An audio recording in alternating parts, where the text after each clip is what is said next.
Nah, ada perayaan Halloween lain di Bali. Meski sedang berlibur, wisatawan asing tak ingin melewatkan kemeriahan Halloween tahun ini di Pulau Dewata. Mereka menikmati sebuah pesta Halloween untuk dipadukan dengan kesenian tradisional di sebuah hotel di kawasan Seminyak Kuta.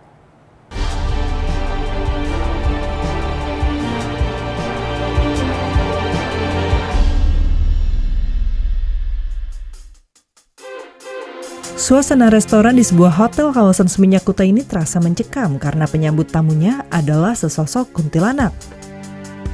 Di sudut lainnya juga tampak sesosok pocong yang siap menemani makan malam para tamu hotel. Tak hanya dandanan pelayan yang menyeramkan, menu santap malam pun membuat bulu kuduk merinding. Beragam kreasi kue bertema Halloween ini siap memanjakan lidah pengunjung. Puncak nuansa mistis terasa ketika sejumlah penari tradisional menampilkan tarian roh lenda-lendi.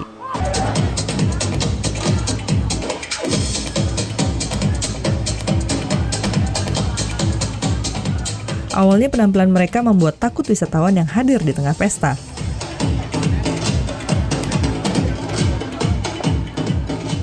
Namun saat para penari ini mengikuti alunan musik disco, wisatawan pun mulai nyaman dengan keramahan mereka.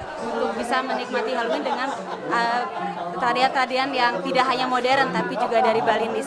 Kita di sini ingin menunjukkan bahwa Indonesia, meskipun kita merayakan Halloween, kita juga mengangkat sesuatu yang lebih tradisional. Salah satunya ada Lendalan Dance yang dan Fairis memang ada di Bali juga, jadi ingin mengangkat hal itu. Para wisatawan yang ingin merayakan pesta Halloween dengan nuansa berbeda di Pulau Dewata cukup terhibur dengan kolaborasi unik ini. So far so good. It's a nice atmosphere. People are all dressed up, and I hear you get free cocktails also and some good food. So we are excited.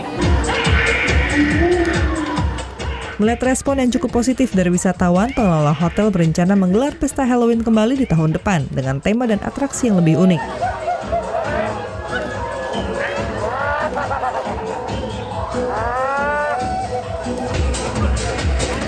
Muhammad Hasanuddin melaporkan untuk NET.